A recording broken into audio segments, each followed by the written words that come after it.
기도하겠습니다. 하나님 아버지, 바울에게 특별한 동정을 보인 원주민 모습 속에서 오늘 제가 봐야 할 주님의 모습을 보게 해 주시옵소서. 예수님 이름으로 기도합니다. 오늘 묵상할 말씀은 사도행전 28장 2절 말씀입니다. 죽음의 유라굴로 광풍에 휩쓸려 헤매던 알렉산드리아 배는 15일째 되는 날 아침에 한 섬에 가까이 이르렀지요. 하지만 배가 육지로 향하다가 뱃머리가 모래톱에 박히면서 배의 꼬리 부분이 심한 파도로 깨어나가기 시작했습니다. 결국 배에 승선한 276명은 헤엄을 치거나 파손된 부유물을 잡고 육지로 향하게 되었습니다. 그러나 다행히 모두 안전하게 섬에 오르게 되었지요. 그런데 놀랍게도 그 섬은 그들이 출발한 그레데 섬에서 800km 떨어진 로마로 가는 길목에 자리 잡은 멜리데 섬이었습니다. 죽음의 광풍으로 사람들은 자신들이 타고 있는 배가 어느 방향으로 휩쓸려 가는지조차 알지 못했지만 하나님은 그 칠흑 같은 어두움의 광풍에서 길을 헤매는 배를 거대한 지중해 속의 작은 점에 불과한 멜리데 섬으로 인도하셨던 것입니다. 이는 하나님께서 바울을 황제의 법정에 당신의 종과 증인으로 세우려는 하나님의 오묘한 섭리였지요. 이제 이런 일이 있은 그 이후에 일에 대하여 2절에서 비가 오고 날이 참에 원주민들이 우리에게 특별한 동정을 하여 불을 피워 우리를 다 영접했다라고 했습니다. 이 짧은 증언 속에서 우리가 주목하지 않을 수 없는 중요한 내용이 있습니다. 그것은 멜리데 섬에 상륙한 사람들을 발견한 원주민들이 우리에게 특별한 동정을 하였다는 내용입니다. 여기서 언급한 우리는 이 이후에 전개되는 내용을 유추해보면 바울 일행을 언급하는 말이라고 생각할 수 있습니다.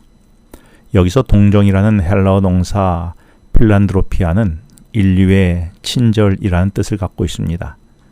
그동안 섬 주민들은 지중해 가운데서 조난당하는 사람들이 있으면 종종 그들에게 도움을 주곤 했을 것입니다. 그런데 이 모습이 누가에게는 좀 특별한 의미를 지니고 있었기에 오늘 본문에 기록했던 것입니다.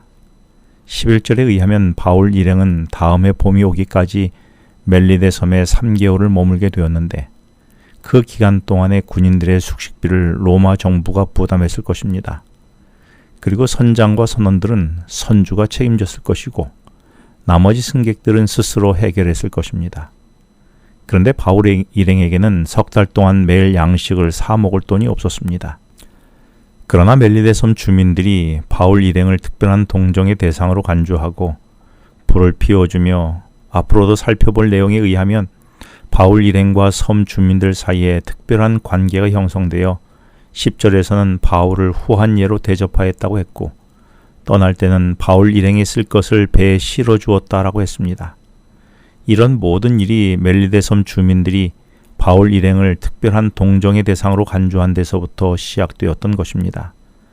그렇다면 멜리데 섬 주민들이 한꺼번에 섬으로 몰려든 276명의 조난자들 가운데서 왜 유독 바울 일행만을 특별한 동정의 대상으로 생각했을까요? 이는 하나님께서 바울을 황제의 법정에 당신의 종과 증인으로 세우시기 위해 신비롭게 섭리하신 결과였습니다. 그렇다면 하나님은 나이 많아 늙고 힘없는 바울이 배가 파손되어 겨울에 차디찬 바닷물을 헤엄치거나 부유물을 잡고 해안으로 가야 하는 상황에 멜리데 섬의 해변에 뜨거운 햇볕이 쨍쨍 내리쬐게 하여 당신의 종 바울을 춥지 않게 해주시는 섭리를 주셨으면 더 좋지 않았을까요? 그러나 하나님은 그렇게 하지 않으셨습니다. 오늘 본문 2절을 보면 오히려 반대로 비가 오고 날이 차가웠다라고 했습니다. 여기서 말한 비는 헬라어로 휘에토스인데 이 비는 보통 비가 아니라 호우를 동반한 큰 비, 소낙비를 말하고 있습니다. 이렇게 하여 차가운 바닷물에 헤엄치고 나온 바울은 내리는 소낙비를 맞으며 추위에 부들부들 떨고 있었는데 그 모습이 멜리데 섬 원주민들 눈에 들어오게 된 것입니다. 만일 이때 바울 일행이 원주민들의 눈에 띄지 않았더라면 석 달 동안 멜리데 섬에서 겨울을 나기 위해서는 큰 어려움을 겪어야 했을 것입니다. 병약한 바울이 14일간 먹지도 못해서 그 누구보다도 체력적으로 소모가 컸을 것입니다. 그리고 차가운 겨울바다 속에서 상당한 거리를 헤엄쳐 와서 힘도 소진되었을 것이며 그때 마침 소낙비가 내려서 추위가 더욱 기승을 부리므로 소낙비에 젖은 몸이 추위에 얼어붙어 새파랗게 변한 바울이 덜덜 떨고 있었을 것입니다. 이 모습이 멜리데 섬 주민들 눈에 두드러져 보였고 바울을 위해 지금 당장 무엇이라도 해주지 않으면 무슨 큰 일이라도 일어날 것 같았을 것입니다. 이런 이유로 바울 일행을 향한 특별한 동정을 하게 된 그들은 바울 일행을 위하여 모닥불을 피워주며 바울 일행과 특별한 관계가 형성되면서 겨울을 나는 석 달 동안 바울 일행의 숙식을 책임져 주기로 한 것입니다. 이 놀라운 일은 바울 일행이 멜리데 섬에 상륙하던 날 아침에 겨울 소낙비가 쏟아지고 추위가 기승을 부림으로 시작되었던 것입니다. 바울에게 있어서 그날의 추위와 소낙비는 또 다른 방법으로 바울을 돌보시고 지키시는 하나님의 은혜의 섭리였던 것입니다.